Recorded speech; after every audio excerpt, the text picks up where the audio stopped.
Muito bem, meus irmãos, graça e paz. Vamos aqui mais uma tentativa. Hoje nós não conseguimos fazer a nossa transmissão ao vivo. Nós vamos tentar fazer agora essa transmissão pela gravação, tá bem? Para isso, eu vou fazer a leitura do texto, onde nós iremos meditar hoje.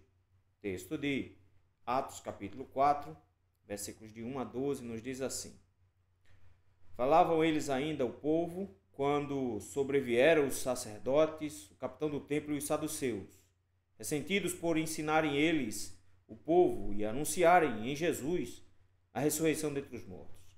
E os prenderam, recolhendo-os ao cárcere, até o dia seguinte, pois já era tarde. Muitos, porém, dos que ouviram a palavra, a aceitaram, subindo o número de homens a quase 5.000. No dia seguinte, reuniram-se em Jerusalém as autoridades, os anciãos e os escribas, com o sumo sacerdote Anás, Caifás, João, Alexandre e todos os que eram da linhagem do sumo sacerdote. E pondo-os perante eles, os arguíram: com que poder ou em nome de quem fizeste isto? Então Pedro, cheio do Espírito Santo, lhes disse: autoridades do povo e anciãos, visto que hoje somos interrogados a propósito do benefício feito a um homem enfermo e do modo por que foi curado, tomai conhecimento vós todos e todo o povo de Israel de que, em nome de Jesus Cristo, o Nazareno, a quem vós crucificastes e a quem Deus ressuscitou dentre os mortos, sim, em seu nome é que este está curado perante vós. Este Jesus é a pedra rejeitada por vós, os construtores, a qual se tornou a pedra angular. E não há salvação em nenhum outro, porque abaixo do céu não existe nenhum outro nome dado entre os homens, pelo qual importa que sejamos salvos. Vamos orar? Senhor meu Deus, graças te rendemos, Senhor, te bendizemos. Queremos, meu Pai, nesse instante, humildemente te pedir graça, que o Senhor nos dê sabedoria para entendermos a tua palavra. Ajuda-nos nesse instante, meu Pai, no nome de Jesus. Amém. Em muitos sentidos, meus irmãos, hoje a Igreja Evangélica Brasileira não sabe como funciona a ação do Espírito Santo dentro da igreja. Essa ação é confundida com arrepios enquanto se canta, é confundida com danças, pulos, piruetas e assim por diante. Diante da necessidade de conhecermos qual é a função do Espírito Santo dentro da igreja, nós vamos olhar para as Escrituras e buscar isso. Em primeiro lugar, entender como é que ele atua. Para isso a Escritura nos diz quais são as funções do Espírito Santo. Segundo, encontrar exemplos práticos nas Escrituras de como é que isso na prática funcionava. E nós temos exatamente isso aqui. A ação do Espírito Santo como aquele que iria auxiliar na proclamação do Evangelho de Jesus Cristo. E o texto vai nos apontar exatamente para como essa ação do Espírito Santo dentro da igreja conduz a igreja a enfrentar todo tipo de situação. E isso, meus irmãos, pode ser visto como a atuação dentro da igreja desde o capítulo 2. No capítulo 2, o Espírito Santo desceu sobre a igreja e logo de cara nós vemos Pedro inicia pregando. Então o primeiro ato que você tem depois da descida do Espírito Santo é justamente uma pregação. Pedro prega aquele sermão, inicia explicando por que estava acontecendo aquilo, o que estava acontecendo ali. Não era nenhum tipo de embriaguez, era um cumprimento de uma profecia de Ageu capítulo 2, e aí então ele introduz a pessoa de Jesus Cristo e apresenta a necessidade de conversão. Um grupo grande de pessoas, pelo menos ali, próximo de 3.000 pessoas, 3.000 homens se converteram. Logo em seguida, no capítulo 3, nós vimos Pedro indo para o templo para orar, juntamente com João, encontra um coxo de nascença, por volta dos 40 anos de idade, e ele é curado. Esse coxo acompanha Pedro e João para dentro do templo, pulando, saltando e glorificando ao Senhor.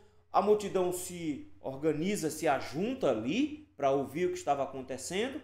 Pedro então explica que a glória não é deles, não foram eles que operaram aquele milagre, mas foi a pessoa de Jesus Cristo, o mesmo Jesus que eles tinham crucificado algumas semanas antes, e por isso, de novo, eles são conclamados ao arrependimento. Foi o segundo sermão de Pedro. O texto do capítulo 4 inicia agora com a continuação dessa história, porque aconteceu a pregação do sermão, mas ainda não foi dito o que acontece durante esse sermão e o que acontece um pouco depois. É isso que o capítulo 4 vai fazer. Ele vai mostrar os desdobramentos dessa ação de Pedro na pregação, mas em especial dessa ação do Espírito Santo dentro da igreja. E pelo menos dois aspectos a gente pode notar aqui dentro do texto que nós acabamos de ler. Em primeiro lugar é que a ação do Espírito Santo da igreja proporciona o crescimento da igreja, independente da oposição que a igreja venha a enfrentar. Versículos de 1 a 4 nos diz assim: falavam eles ainda ao povo quando sobrevieram os sacerdotes, o capitão do templo e os saduceus. Eu quero que você note que, de cara, o texto diz que Pedro não tinha terminado o sermão. E não foi só Pedro que falou. É bem verdade que Lucas vai colocar Pedro o tempo inteiro como porta-voz. Nos 3 momentos, Pedro é sempre o porta-voz. Nos 2 momentos anteriores, a pregação do templo e a pregação no Pentecostes, como na próxima pregação, Pedro é colocado como aquele que é o porta-voz. Mas João está pregando também, notou? É como se os dois estivessem falando ao mesmo tempo, explicando às pessoas ao mesmo tempo. E eles nem tinham terminado de falar ainda. Então, o prazo é muito curto. Que você pense assim, eram 3 horas da tarde quando eles foram para o templo para orar. 3 horas da tarde, o coxo já é curado. Eles entram para o templo, nós não sabemos quanto tempo eles ficam lá. Inicia-se uma pregação. E aí você vai colocar 3, 4 e pouco da tarde. Chega então uma comitiva para tratar do caso do que está acontecendo ali, já que aconteceu um grande rebuliço dentro do templo. O texto nos diz que sobrevieram sacerdotes, o capitão do templo e os saduceus. Em primeiro lugar, os sacerdotes. Era um grupo grande de pessoas. Aí chegava fácil a 24 divisões diferentes dentro dessa grande tribo de Levi. Os sacerdotes eles eram responsáveis por toda essa área de sacrifício. Em especial, nesse momento, eles são responsáveis pelo último sacrifício que vai acontecer no dia, que funcionava ali perto das 5 horas da tarde. Então, eles são os primeiros a chegar. Nós vamos ver que existe uma cúpula inteira a partir do versículo de número 6, que é essa cúpula de sacerdotes. Mas aqui, no caso, são autoridades, são aqueles que eram responsáveis pela condução da adoração no templo. Logo, também o texto fala que veio com eles o capitão do templo. Era também dentre os sacerdotes, só que esse homem ele era o responsável pelo policiamento do templo. Ele estava somente abaixo do sumo sacerdote. Ele tinha poder de polícia e ele era o responsável por não deixar que acontecesse bagunças, brigas e confusões ali dentro. Ele tinha poder de polícia, inclusive, com uma autoridade muito grande dentro da região. E o texto nos diz que vinham também os saduceus. E aqui, saduceus era um grupo, uma espécie de partido político religioso que havia naquela época. É interessante porque durante todo o ministério de Jesus, a grande discussão que existe é contra os fariseus. Mas o livro de Atos está muito mais focado nos saduceus. Os saduceus eles tinham uma série de crenças bem distintas, o que vai explicar a reação deles aqui. Então, o que tudo indica, foram os saduceus que provocaram todos. Porque os sacerdotes que estão no poder são da linha desses saduceus também. Primeiro que eles não criam nos outros livros do Antigo Testamento. Eles focavam somente nos 5 primeiros livros da Bíblia. Então, no Pentateuco, era esse o grande foco deles. Eles entendiam que ali estava a expressão da vontade de Deus. E que os outros livros poderiam ser lidos e eram até edificantes, mas a palavra de Deus eram os 5 livros da lei. E eles, consequentemente, eles tinham algumas concepções estranhas a partir dessa ideia. Eles não criam necessariamente no messianismo, então eles criam que estavam vivendo uma era messiânica, mas não necessariamente que viria o Messias. Eles não acreditavam em anjos, eles não acreditavam em demônios, eles não acreditavam nem na imortalidade da alma, nem acreditavam em ressurreição. Então, vejam que as crenças deles eram bem distintas. E era por não acreditar na ressurreição que estava acontecendo alguma coisa aqui. Porque o texto nos diz que vieram logo os sacerdotes, o capitão do templo e os saduceus. Versículo 2 começa dizendo que eles estavam ressentidos. Qual era o problema aqui? Era ressentimento. Eles estavam incomodados com alguma coisa. O que eles estavam incomodados? Primeiro, o texto nos diz que eles estavam incomodados por ensinarem eles o povo. Veja, a ideia de ensinar o povo partia de um pressuposto de que aquelas pessoas tinham competência para isso. Mas não só isso, porque veja que Jesus é o tempo inteiro apresentado como alguém que tinha competência para ensinar. Jesus, inclusive, é dito que Jesus ensinava diferente dos fariseus, como quem tem autoridade. Então, Jesus tinha competência. Mas a grande questão que eles levantavam era com que autoridade ele fazia isso, de onde ele tinha tirado essa autoridade. Porque existe uma espécie de credenciamento para isso. E esses homens estão pregando sem necessariamente ter um aval da comunidade de liderança religiosa.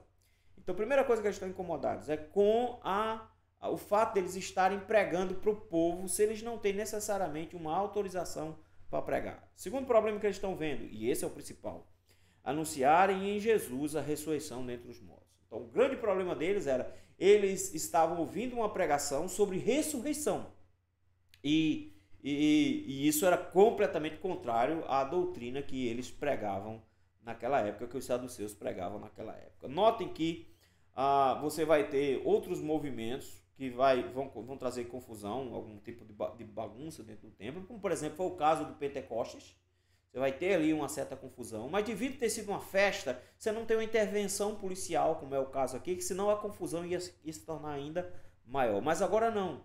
Eles têm um problema específico com a pregação, porque isso de alguma forma atacava eles e deixava com que a mensagem deles fosse invalidada, ou pelo menos enfraquecida. O povo iria crer na ressurreição, enquanto eles pregavam que não havia ressurreição. Então, eles estão ressentidos, primeiro, pela autorização que Pedro e João não têm, e segundo, pela mensagem propriamente dita. A mensagem é de que existe ressurreição, e os saduceus pregavam que não existia ressurreição.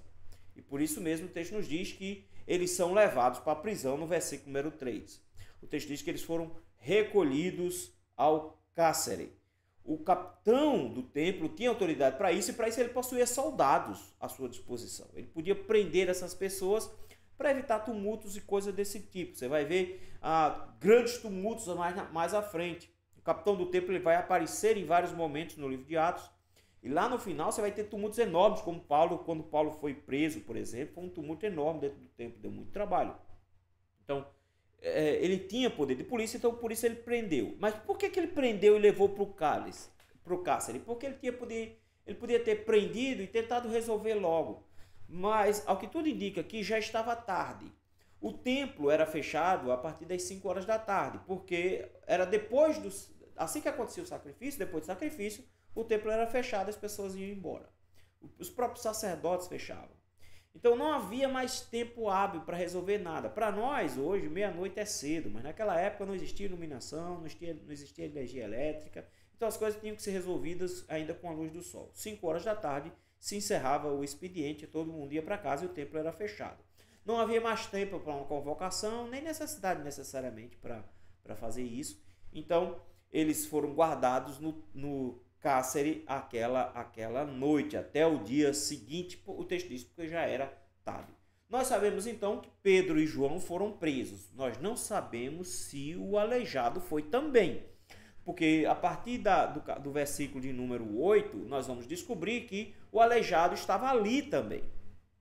Nós vamos descobrir que ele estava acompanhando Pedro e João. Então nós não sabemos se ele também foi para a cadeia, e ficou com Pedro e João lá, ou se ele não foi preso, só Pedro e João foram presos, e se no outro dia ele se juntou a Pedro e a João. Outra coisa que nós não sabemos é onde é essa prisão, onde é que eles foram presos. Provavelmente uma região ali próxima ao templo mesmo.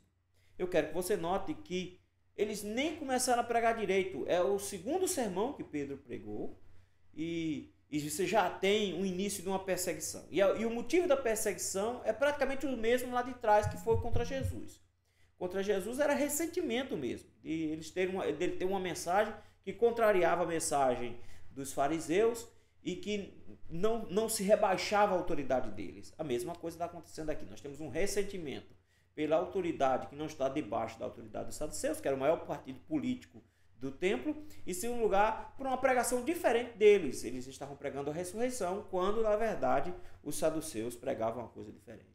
Essa perseguição, ela pode parecer já de cara, já que do nada você descobre assim que os 2 pregadores foram presos. E quando a gente pensa que 2 pregadores foram presos, a igreja está barrada, porque se a igreja tem os pregadores presos, ela não tem mais para onde ir. Aí é onde está o engano, porque a ação do Espírito Santo está justamente em produzir crescimento e conversão da igreja, independente de quem serão os agentes. E aí Lucas para fazer um relatóriozinho rápido. Ele já fez um relatório, ele vai fazer outros relatórios de crescimento, ele já falou sobre qual foi o resultado do primeiro sermão de Pedro, quantas pessoas se converteram, e logo em seguida ele falou como é que vivia essa comunidade. Aqui já é o terceiro relatório que ele vai dar, e ele faz esse relatório no versículo 4 para mostrar que, independente dos apóstolos, dos 2 apóstolos terem sido presos, a ação do Espírito Santo foi eficaz. O versículo número 4 diz: muitos, porém, dos que ouviram a palavra, aceitaram, subindo o número de homens a quase 5.000. Eu acho interessante a expressão aqui. A expressão aqui não é eles não aceitaram Jesus, eles aceitaram a pregação. Eles aceitaram a mensagem, eles aceitaram a palavra. É um acolhimento da palavra. Isso aqui é importante, porque as pessoas hoje fizeram uma confusão tão grande que elas distinguiram o acolhimento de Cristo e o acolhimento da palavra. Todo mundo quer aceitar Jesus, mas ninguém quer aceitar a sua palavra. São 2 coisas distintas na cabeça do povo hoje, mas não é. O texto diz que eles receberam sobre si a conversão quando eles acatam a palavra. A pregação fez sentido para eles, eles acolheram a pregação com fé. Esse acolhimento da pregação é o sinal da ação do Espírito Santo sobre eles. Eles acolheram a pregação, ouviram e aceitaram a pregação, e o texto nos diz que subiu para aquele dia para quase 5.000 homens integrando a igreja. Nós sabemos que quando ele fala homens, ele provavelmente está excluindo mulheres e crianças, porque ele está falando em cabeças de família. Então, por isso que ele fala homens. Não é uma questão de discriminar mulheres, mas é porque se contava na época a partir da cabeça da família. Então, a liderança familiar era a forma como se contava. Outra coisa que nós não sabemos é se ele está somando o número de convertidos agora ao número anterior, o que daria 5.000. Então, basicamente seria 3.000 convertidos antes, agora mais 2.000, e aí você chega a 5.000. Ou se ele está dizendo que, além dos 3.000 que já haviam se convertido, nós temos agora mais 5.000. Então, ou nós estamos partindo de 3.000 para 5, ou nós estamos partindo de 3.000 para 8.000 pessoas.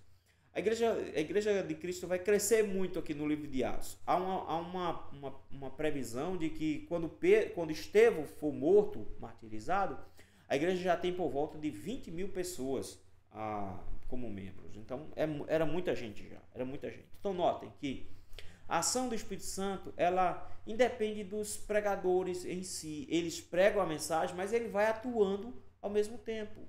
Então, no momento que parece que a igreja está perdendo, porque tem 2 dos seus pregadores sendo trancafiados numa cadeia, no segundo sermão que eles pregam, na verdade o texto mostra um momento de grande vitória por parte da igreja, ou seja, o crescimento da igreja, chegando agora com mais 5.000 pessoas. Então, a oposição não impede o crescimento da igreja, exatamente porque o Espírito Santo está atuando sobre ela. E isso aqui, meus irmãos, é uma coisa que a gente precisa pensar.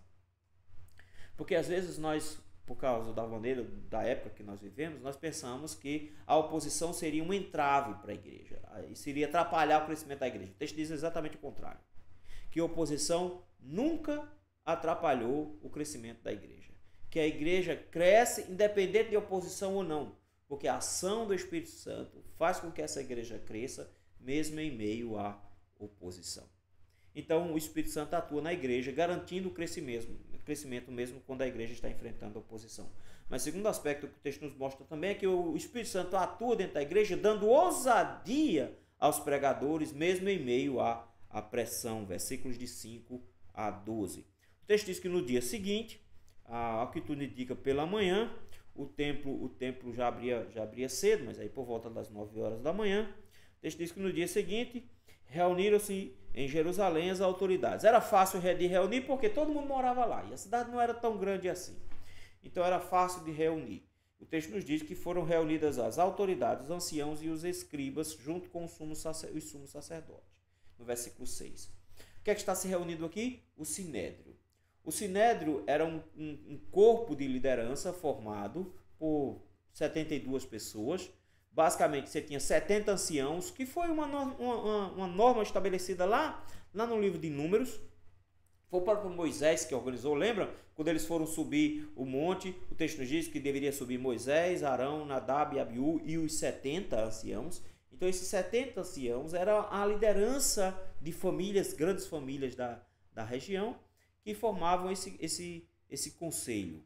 Então, você tem os 70, mas você tem também os sacerdotes e alguns auxiliares a eles. Os escribas aqui, eles entram somente como aqueles que estão incorporando todo mundo. Nós vamos ver que todos eles aqui estão, de alguma forma, atrelados aos escribas, principalmente os sacerdotes. Então, o texto está dizendo que tem autoridades, que eram anciãos que estavam se reunindo junto com os sumos sacerdotes, que eram que formavam o sinédrio, 72 pessoas mais ou menos. Por isso que o versículo 6 diz que esses anciãos e escribas, o que provavelmente era um grupo só, estão aqui reunidos no versículo 6 com os sacerdotes, com o sumo sacerdote. No caso aqui, o texto traz uma lista de 4 nomes: Anás, Caifás, João e Alexandre. Quem é o sumo sacerdote? O texto diz que o sumo sacerdote é Anás, mas na verdade, nessa época, já era Caifás. Então nós temos 2 sacerdotes aqui, numa disputa esquisita, porque o Anás, ele é um sacerdote, um sumo sacerdote, que tinha muito poder político por causa justamente dos saduceus. E ele não vai abrir mão do seu poder tão fácil. E ele vai dar um jeito dele ficar no poder por muito tempo. No caso, ele era o sacerdote antes, mas tinha ter saído do cargo. Quem tinha assumido o genro dele, Caifás. Mas não só o genro dele, mas ao que tudo indica, esse João e esse Alexandre são filhos de Anás, que vão também ser sumo sacerdote. Então aqui você tem todo o grupo que vai suceder como sumo sacerdote nos próximos anos. Anás, Caifás, João e Alexandre. Está todo o grupo que será sumo sacerdote mais tarde. Anás era muito político e ele soube manipular para que a família dele fosse sempre a família da liderança suprema, a família do sumo sacerdote. Ele, o genro dele e os filhos dele depois. E o texto diz que então estava lá junto com toda a linhagem do sumo sacerdote. Veja que a família do sumo sacerdote estava aí porque tinha interesse justamente por causa dos saduceus. Mas não tinha só os saduceus na reunião, tinha mais gente. Tinha, por exemplo, tinham filisteus também presentes e assim por diante. Mas o grupo político dos saduceus era muito forte. Era forte a tal ponto de que eles comandavam a alta cúpula financeiramente e também politicamente. Então, por isso que eles tinham tanta força. Está aqui reunido o sinédrio e é assustador esse momento porque eles estão reunidos como um tribunal. Então, toda vez que o sinédrio se reunia, ele tinha força de tribunal, a tal ponto que, da última vez que a gente tem notícia dele se reunindo, foi na casa de Caifás para julgar Jesus. E Jesus foi julgado e condenado a partir deles. Agora, eles não tinham o poder de matar. O poder da morte estava na mão de Roma, mas eles tinham as associações com Roma e eles davam um jeito de fazer isso. Então você vai ver, por exemplo, 2 casos extras, que é o caso de Tiago e o caso de Estevão, que vão ser mortos por ordem do sinédrio, mas porque existia esse acordo aí, ora os romanos fechando os olhos, talvez por causa de grana, ora eles fazendo com o povo todo e não tinha como serem punidos o povo inteiro. Mas é perigoso aqui, não é? Notaram que Pedro e João estão encurralados numa situação difícil, eles estão diante de um tribunal. E como se não bastasse, esse tribunal era bem assustador. Eles se sentavam num formato de semicírculo, o sacerdote lá no meio, formava esse círculo, e os réus, no caso, Pedro e João, eram colocados no meio. Eles tinham essa estrutura para que todos ficassem um olhando para a cara do outro, e assim já poder combinar alguma coisa sem falar nada. Então todos os sacerdotes ficavam se olhando, e os réus ficavam espremidos ali no meio daqueles homens ali, já sob pressão. Então era uma situação bem complicada. E por isso mesmo o versículo 7 mostra como a situação era difícil. O texto diz assim: e pondo-os perante ele, ou seja, trouxeram João e Pedro, ao que tudo indica, o ex-aleijado também, que foi curado também, e o texto nos diz que eles começaram a arguí-lo.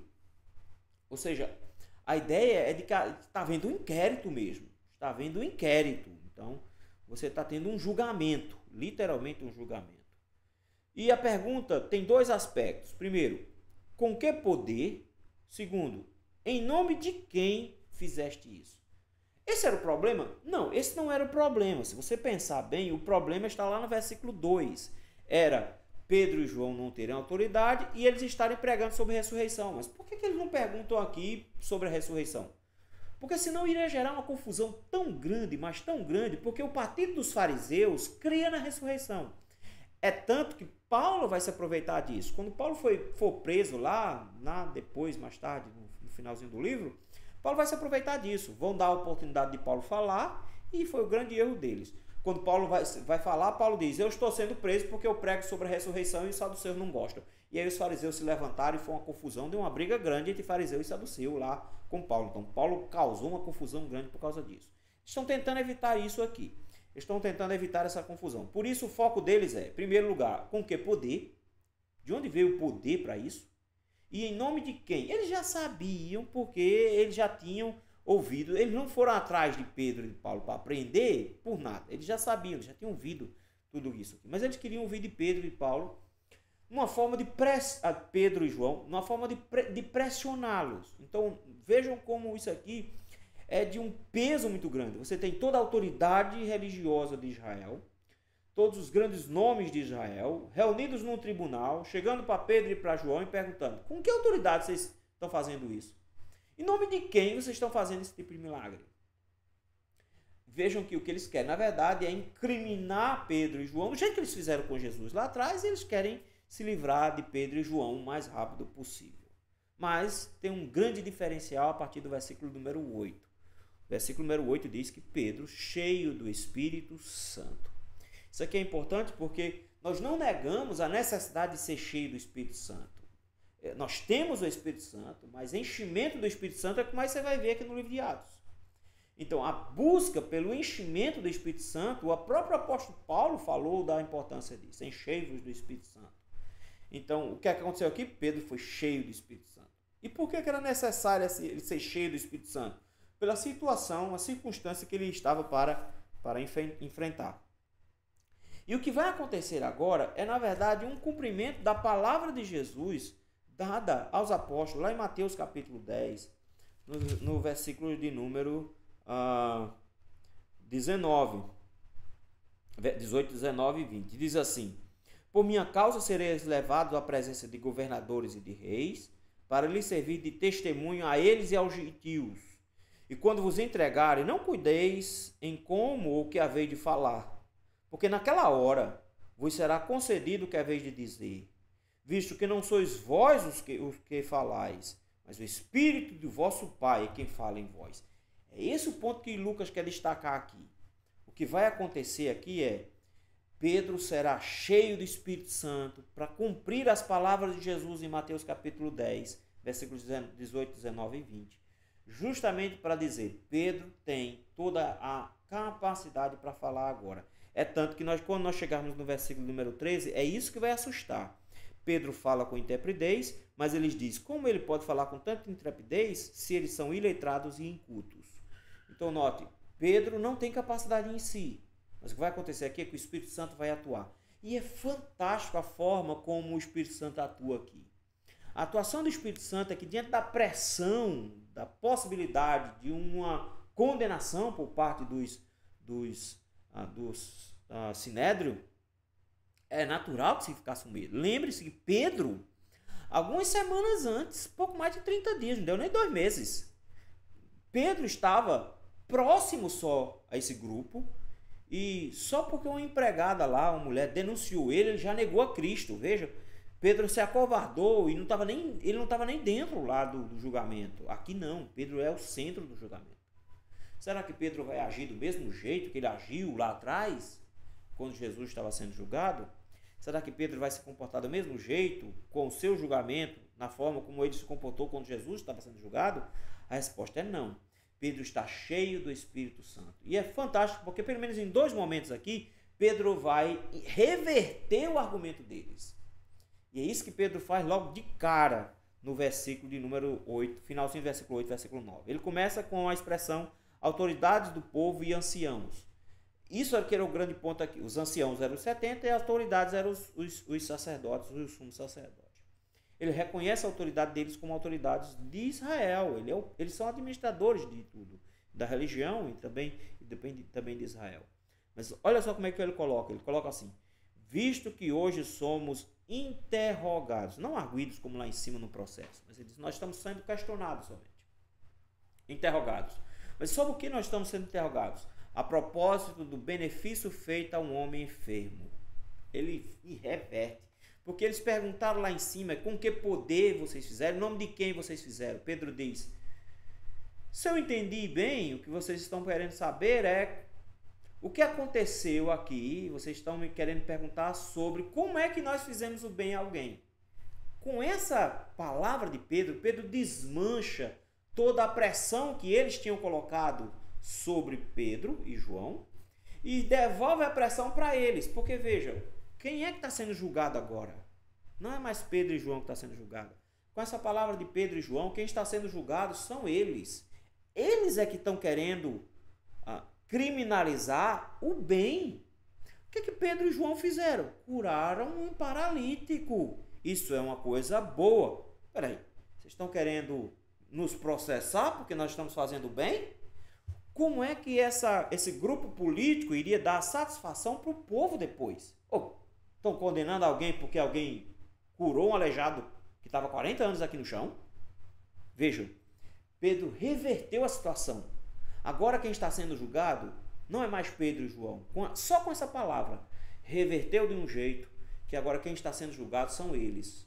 Que se vocês nos condenam, vocês estão nos condenando porque nós fazemos o bem. Jesus disse essas mesmas coisas, Jesus usou esse mesmo argumento lá atrás, quando eles também queriam condenar Jesus, e Jesus disse que eles estão querendo condená-lo porque ele está fazendo bem. Nesse ponto aqui, Pedro faz a mesma coisa. Como é que Pedro teve essa sagacidade? Não teve, meus irmãos. Não foi sagacidade de Pedro. Ele estava cheio do Espírito Santo. Ele não se preocupou com o que falar. O próprio Jesus tinha dito, não se preocupe porque o Espírito Santo vai colocar palavras na boca. Então a mesma sabedoria de Cristo é colocada na boca de Pedro agora e ele reverte a situação.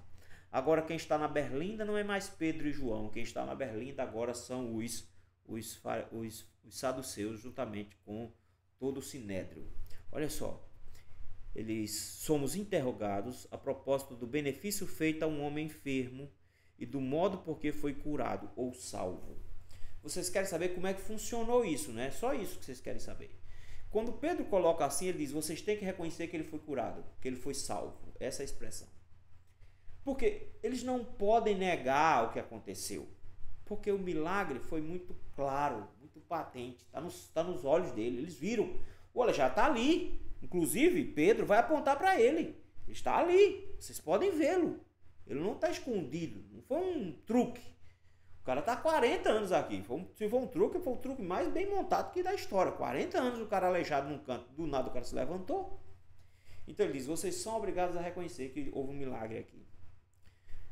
O que ele está fazendo, na verdade, é fazendo uma conexão entre o milagre que aconteceu e outros milagres que vinham acontecendo algumas semanas antes e que eles barraram na pessoa de Jesus Cristo. Por isso mesmo ele diz, olha, tomai conhecimento, vós todos e todo o povo de Israel. Então ele está dizendo agora, eu vou pregar, vou falar não só para vocês aqui, mas para todos que estão ouvindo, porque era uma reunião aberta, não era uma reunião fechada. Então todas as pessoas estavam ali para participar. Então tinha muita gente ouvindo.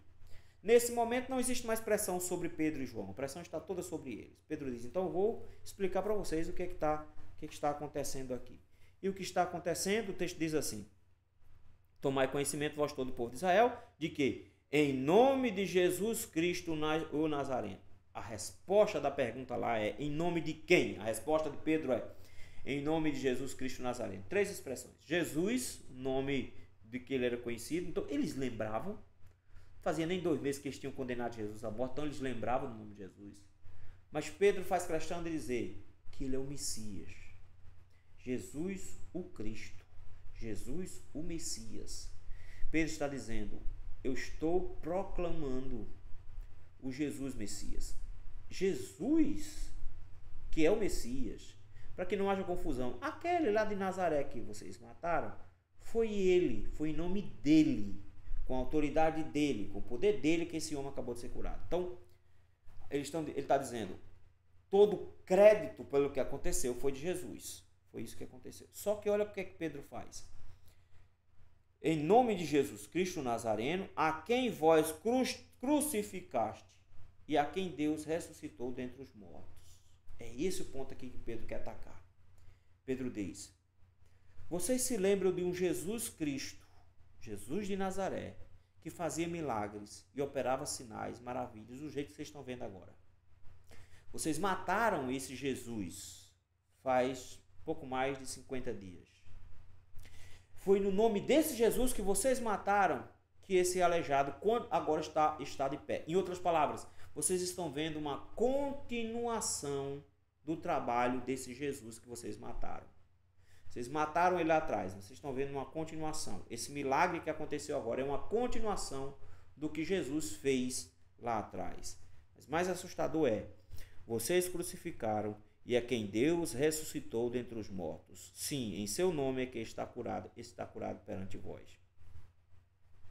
Ele diz agora, vocês mataram. Ele fazia milagres, vocês mataram. Jesus, Deus o ressuscitou. Ele está vivo novamente. E esse homem está curado porque ele está vivo.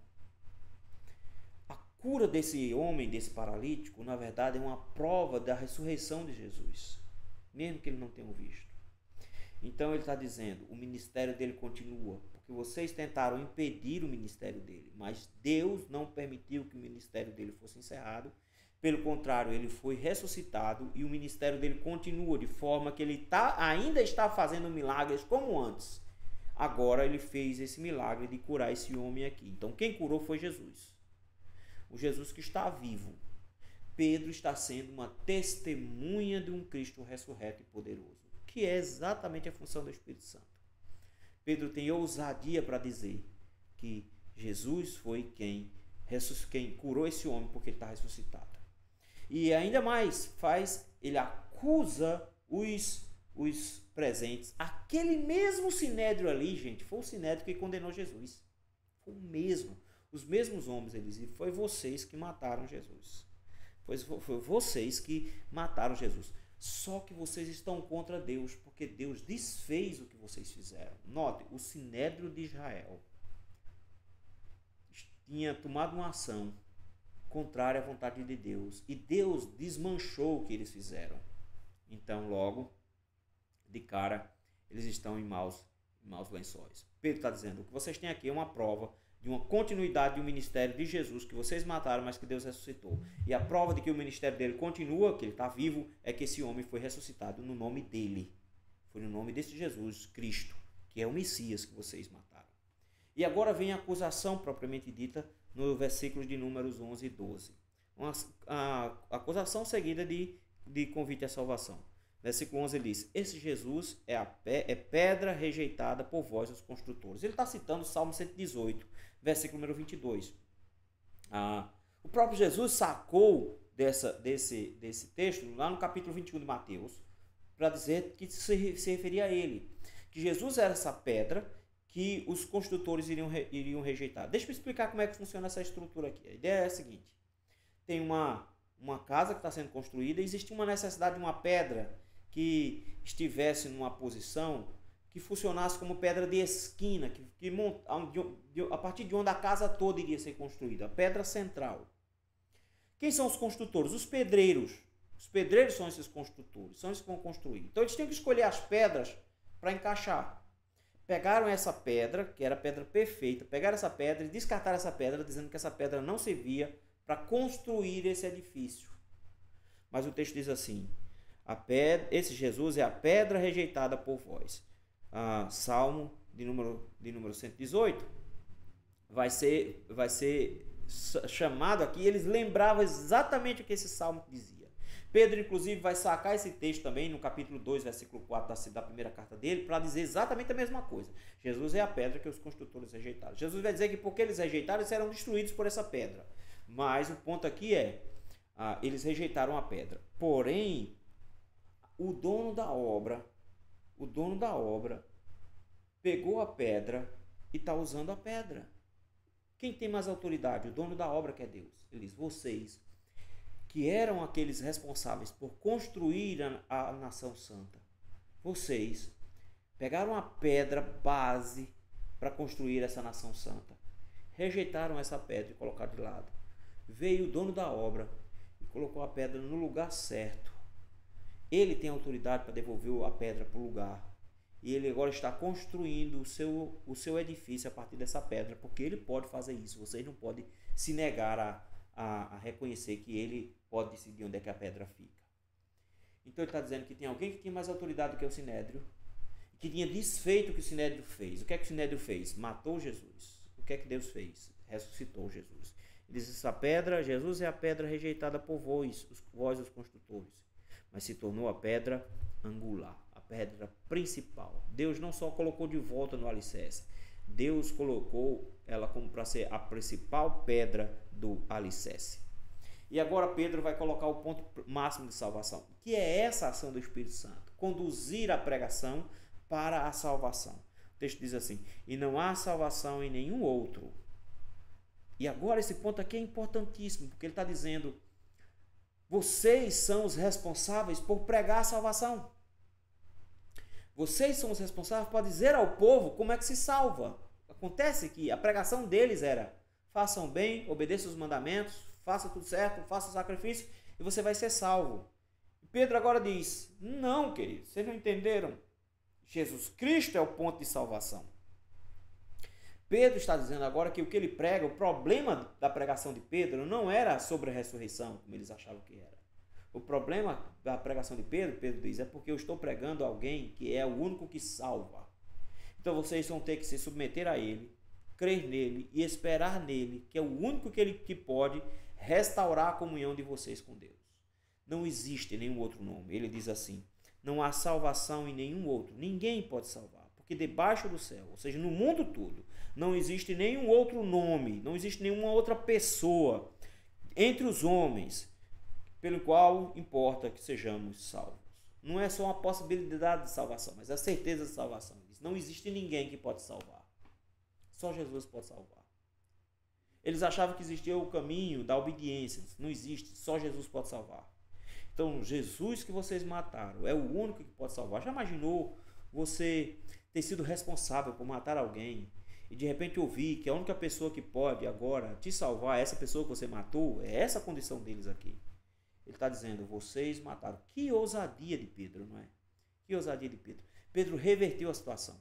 Quem está sendo julgado é o Sinédrio. O Sinédrio é o responsável por matar Jesus. São eles que têm que se arrepender. São eles que têm que receber Jesus. São eles que têm que se rebaixar diante de Jesus. Porque eles não vão ser salvos, a menos que eles se rendam a Jesus. Porque Jesus é o Messias. Essa é a função do Espírito Santo. Apontar para Jesus, mostrar Jesus. E mostrar Jesus como a única salvação. Um único meio de salvação. Não tem como se salvar se não for pela pessoa magnífica de Jesus Cristo. Esse, meus irmãos, essa é a ação do Espírito Santo. É dar poder aos pregadores e produzir a pregação para gerar a conversão e produzir a conversão no final. Eles vão endurecer o coração. Eles não vão aceitar e, pelo contrário, eles vão endurecer cada vez mais a perseguição, porque era para eles se perderem mesmo. Mas é para isso que o Espírito Santo está aqui. Para dar coragem e intrepidez para que o Evangelho seja pregado. Então, o que é uma igreja cheia do Espírito Santo? É uma igreja que não se acovarda diante da oposição. É uma igreja que prega o Evangelho, mesmo estando sob pressão. Com isso, nós temos duas lições agora para aprendermos com relação a uma igreja cheia do Espírito Santo. Uma igreja cheia do Espírito Santo, então, não é aquela que fica sapateando, rodando, cantando música de coco. Não é aquela que fica gritando feito uns loucos. Igreja cheia do Espírito Santo, em primeiro lugar, meus irmãos, é uma igreja que tem a ação do Espírito para produzindo crescimento, mesmo quando essa igreja está debaixo de oposição. Nós não precisamos temer a oposição como se a igreja fosse diminuir com a oposição. Pelo contrário, quem produz o crescimento da igreja é o Espírito Santo. Então, a igreja do Senhor não precisa temer a oposição. Oposição não é um problema para nós não temos dificuldade com a oposição, pelo contrário, a oposição deveria vir. O próprio Jesus disse que nós seríamos perseguidos por causa dele, então a oposição não é um problema. O que a igreja precisa não é de um tempo de paz, o que a igreja precisa é ser cheia do Espírito Santo.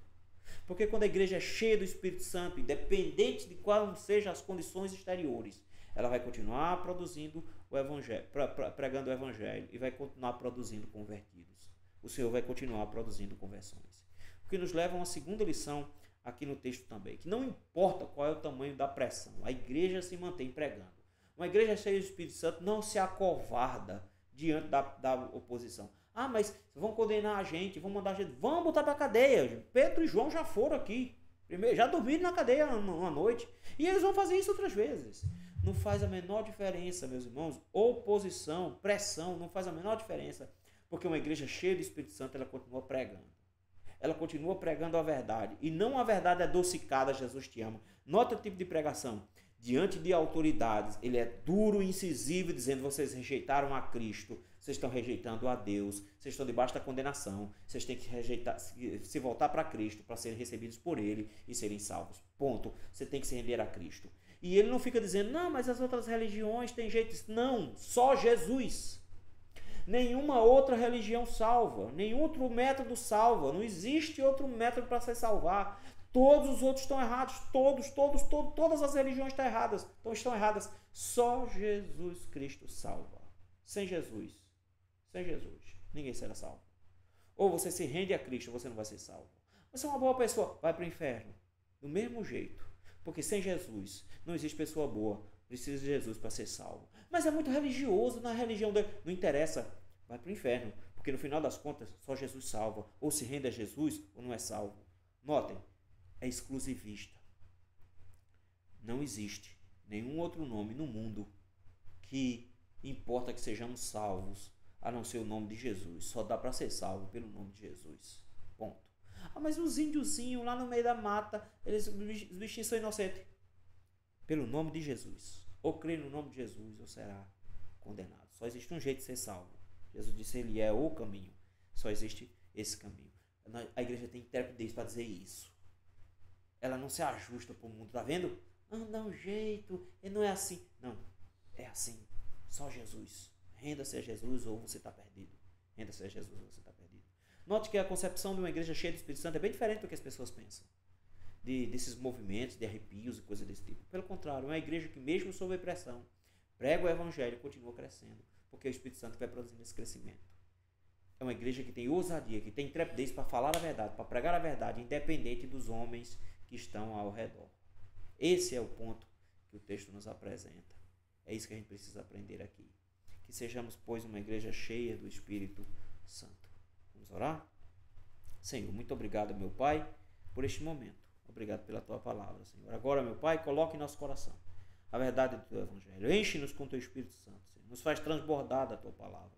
De maneira, Pai, que cheios do Espírito Santo tenhamos intrepidez para pregar, independente da oposição que venha contra nós, das consequências que podem vir contra nós. O Senhor, meu Pai, nos dê forças para continuarmos pregando a Tua verdade, mesmo que seja uma verdade dura, difícil de engolir como foi essa, mas que o Senhor produza os resultados no final. É no nome de Jesus que nós te oramos, confiando em Ti. Amém. Muito bem, meus irmãos, muito obrigado pela companhia de todos vocês. Não se esquece de curtir, compartilhar esse vídeo, se inscrever se ainda não é inscrito em nosso canal. Não se esqueçam disso não, tá bom? Próxima quinta-feira a gente volta, se assim o Senhor nos permitir. Um abraço a todos, até lá, tchau, tchau.